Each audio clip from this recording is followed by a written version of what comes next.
Doug Wright. I'm a playwright, the author of Grey Gardens, and I Am My Own Wife, and I'm watching The Barry Z Show, and he tells me he too needs a wife or a husband or any of the above.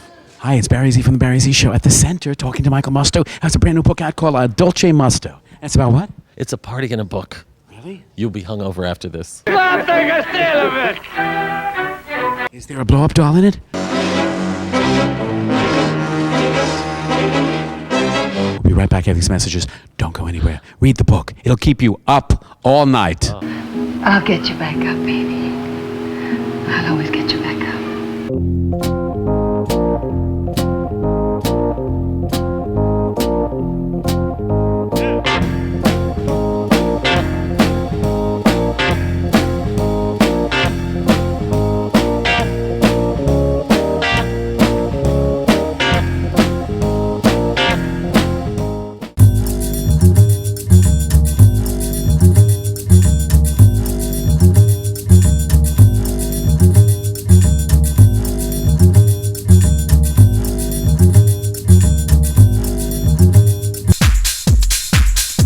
What do you love most about HX? The theater guide, and the restaurant tips. Your Stevie Nicks interview, fantastic. It's got the hottest man around. The boys. The booze too, yeah. Where can I find one? Hi, it's Barry Z from The Barry Z Show, live at the Center with playwright Douglas Wright, or is it Doug Wright? What is your name? I've always gone by Doug Wright. I asked my mom, I said, if I went by Douglas Wright, would the plays be better? I think Doug Wright, 2 short syllables, it's easier. You're a Pulitzer Prize winner! Guilty, I guess, yeah. Oh, you betcha, yeah. Yeah. For I Am My Own Wife. I Am My Own Wife, absolutely. And then came the wall. And for us here in Eastern Berlin, it was finished. Gay life.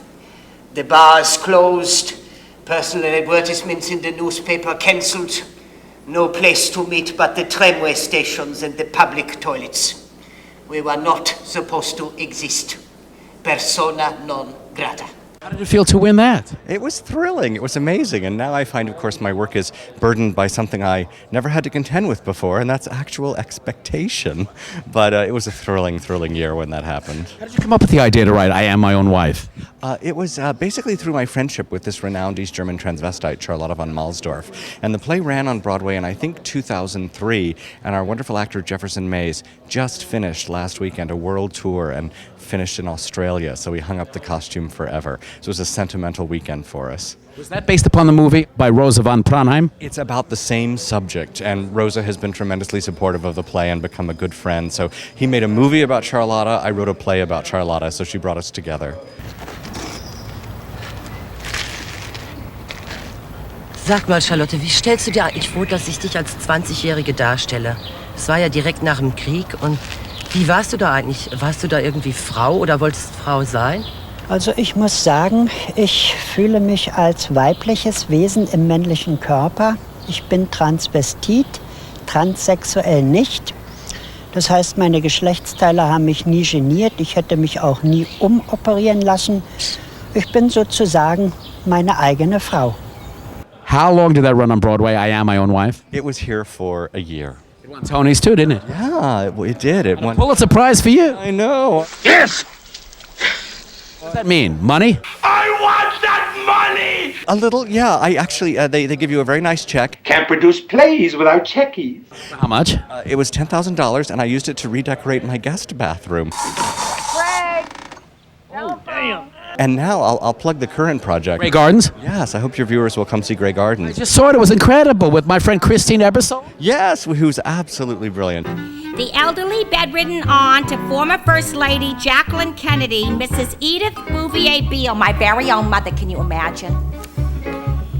And her adult daughter, Miss Edie Beale, a former debutante once known as Body Beautiful Beale. They called me Body Beautiful Beale, it's true. That was my, my sobriquet. Grey Gardens is based upon the movie of the same name, Grey Gardens, right? Exactly, and that was the name of the house that the Bouvier ladies lived in. It was called Grey Gardens because it had a large grey landscaped garden wall that went around the perimeter of the property, and that's why they named it Grey Gardens. Oh, that's a Spanish wall garden over there, you know. Oh, yes. The Hills put that in. They imported everything from Rome. Mrs. Hill, she was a famous horticulturist. That was one of the famous gardens of America. What is the show about? It's about the eccentric aunt We can raise a family. and cousin Love the land, it's the spirit of the mine. of Jacqueline Kennedy Onassis, who lived as recluses for 30 years in East Hampton in a 28-room mansion with 52 cats, and they were true iconoclasts and turned their backs on their royal American family and led life as they chose, which was idiosyncratic to say the least. I want to show that to Al. Oh, no, I want to show it to Al. Look what you made me do. Oh, you did it. Al. Look what you Had a did. classical face. I want you to Look see at what this. you did. Look. Is the music based on actual music sung by the Bouvier Beals? Somewhat. It pays homage to that music. They sang Tea for Two all the time. We can raise a family. A girl for you, a boy for me. Oh, can't you see how happy we could be? Tea for two. Edie's any good. The soft shoes out. If she's any good at all. It's all soft shoe now, you know. This is a dance. Come on, Edie. And we have a song called Two Peas in a Pod, which again pays affectionate tribute to the song that they loved. We're an act like Crosby and Hope, a rosy complexion and ivory soap. Pip and Miss Estella, Hedda and Luella, two peas in a pod. If this is a movie that was made 30 years ago, why is it relevant today? That's a great question. And one I think about a lot because the movie came out in 1975 when we were just coming out of a very difficult war in Vietnam. Oh, my God.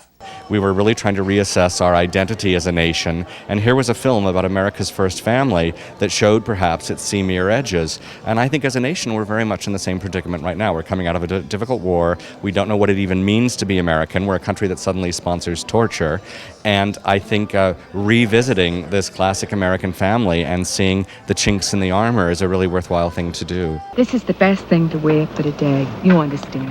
Yeah. Because I don't like women in skirts. And the best thing is to wear pantyhose or some pants under a short skirt, I think. Then you have the pants under the skirt. And then you can pull the stockings up over the pants underneath the skirt. Mm-hmm. And you can always take off the skirt and use it as a cape.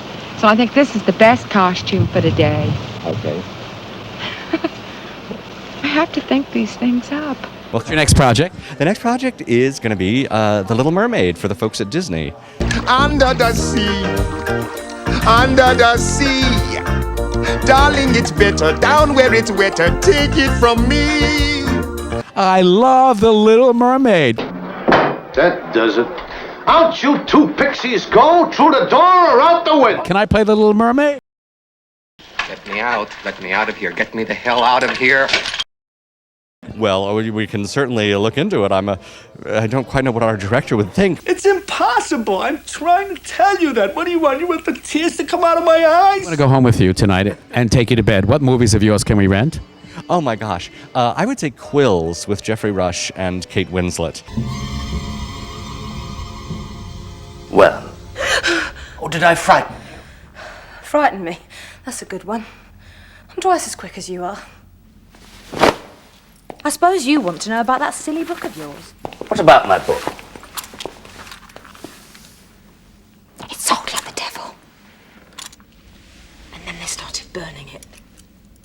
That's the peril of composing such incendiary prose. Well, thank you for joining us here. And why are you here tonight? I'm here to get the great privilege of interviewing Michael Musto about his wonderful new collection. So it's a real, it's going to be a lark. Hi, it's Barry Z from The Barry Z Show at the Center. I should say live from the Center, talking to Michael Musto as a brand new book out called A Dolce Musto. How did they come up with that title, Barry? Is it Musto? La Dolce Musto. Whatever. La Dolce Vita is what it was based on, the Fellini movie.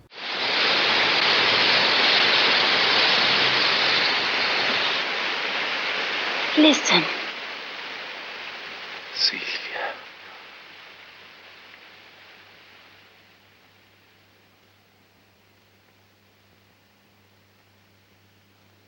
This is exciting. I waited so long to have a compilation of all my best columns. You read it. Isn't it amazing? It's just like I was struck stone dumb in both my ears. Go on.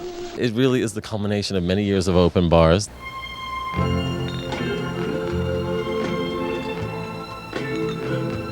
So is this a book in the making for like 10 years now or more? It's literally 20 years. I've been at The Voice for over 20 years.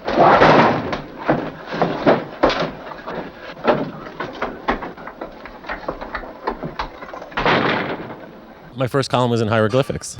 I tell you, tonight is one big round of laughter. All fun and laughter. And they've indulged me. They let me write whatever I want. And finally, I got a deal to put. I had to literally read through 1,000 of my columns. Imagine how torturous that was.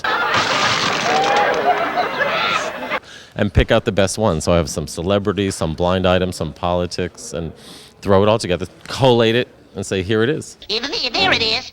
Where? Who's in it? Who's in it? You got Brad Pitt, you got Paris Hilton, you got Lindsay Lohan, Anderson Cooper, Rosie O'Donnell. You know, you even got some straight people. So in terms of celebrities that you cover in the book, you want to name a couple? Okay, we got Liberace. He's not even alive anymore, and I got met him? I got him. Yeah, we have the Andy Warhol funeral. That was a fun party. Yes. It was to die for. I have Cher, someone who only needs one name. She's that famous. Sandra Bernhardt and Madonna are in this book a lot. They are the most consistent presences because they really defined gay gossip back in the 80s and 90s. You remember when they were gal-palling around and pushing everybody's buttons? What can we learn from this book? Anything? That you just wasted $15.95. No, you learn a lot about the history of celebrity in New York and a time when things were different. Celebrities weren't ever out. Peekaboo. You couldn't even write about celebrities being gay. There was a time when that was all verboten. Yeah, broken the Siegfriedos! And I was the only one going there. I was the one in the corner screaming, they're gay, they're gay. Now everything's gay. People like you think the whole world is queer. So this book takes you through the history of gossip and celebrity and how things have changed for the better.